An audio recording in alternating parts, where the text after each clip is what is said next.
Chief Meteorologist Erica Lopez here with a weather update. Wanted to talk about not only the numbers, the past snowfall, but also the threat we're going to be in for tonight with the coldest temperatures settling in overnight tonight. On top of that, wanted to give you a forecast outlook because we are expecting another winter storm to move in by this midweek. So how much snow did we pick up? 6.4 inches is the official snowfall total at Camp Mabry. That officially puts us for Austin's third largest snowfall on record. The most snow we've seen since 1942. So Austin has not seen this much snow in 72 years. So impressive and possibly a once in a lifetime storm.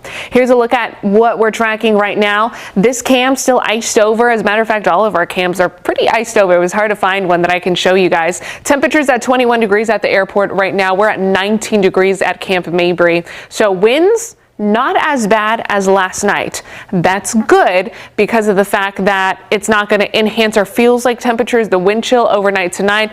But whenever we have calmer winds, clearer skies, that allows for radiational cooling, and that's going to allow us to get slightly cooler overnight tonight. Your hourly forecast tonight, we are dropping to the single digits pretty rapidly. Notice the clear skies.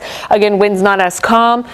Forecast lows tonight, we're actually forecasting 3 degrees. That's what our official forecast is calling for, and then gradually warming back up to the teens by early tomorrow morning. But you know what? Highs are going to struggle to make it to the 20s yet again tomorrow. So overnight tonight, this is why it's still going to be extremely dangerous. You factor in the winds, which are not as gusty as yesterday, but they're still possibly up to 15-mile-an-hour winds at times. That's going to make it feel like sub-zero temperatures for almost area-wide. -7 is what it could possibly feel like by tomorrow morning.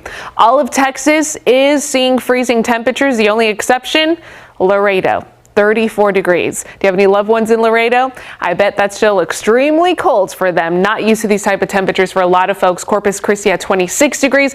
Even our loved ones in Houston at 20 degrees. We are now officially dropping to the teens with single digits out in the panhandle. So the snow is gone. It's actually moved well out east, now causing a winter weather mess for parts of the upper Midwest. That's moving into the Northeast. There's also a severe threat component with this. We've had active severe thunderstorm warnings, active tornado warnings, with a continuation of a tornado watch that's in effect for parts of not only Georgia, but also a good chunk of Florida. For us, it's just a north wind that continues to usher in cold air.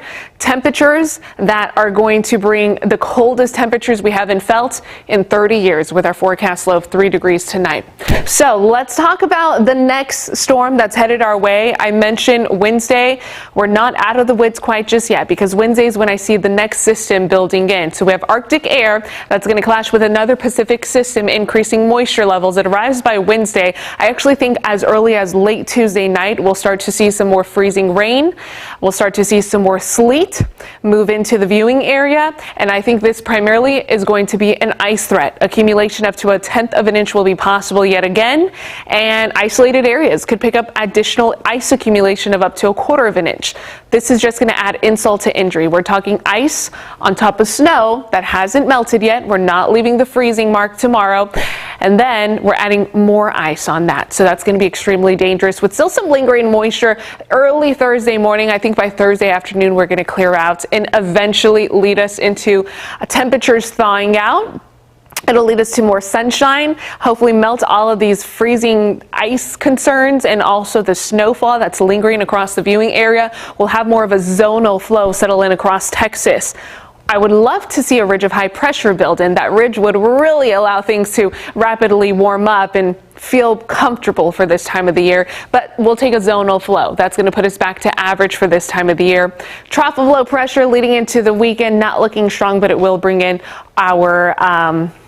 our next rain chance and also some cloud coverage. 3-day forecast. Here we are, what we're tracking. Again, 3 degrees tonight. Please check on your loved ones. Pets, plants, pipes, people, most importantly, your people. If you haven't dealt with your pipes just yet, well, you're definitely going to want to do that. I'm sure you've probably already ran into some issues. We've been warning you guys to take care of the 4 Ps for several days now leading up to these freezing temperatures.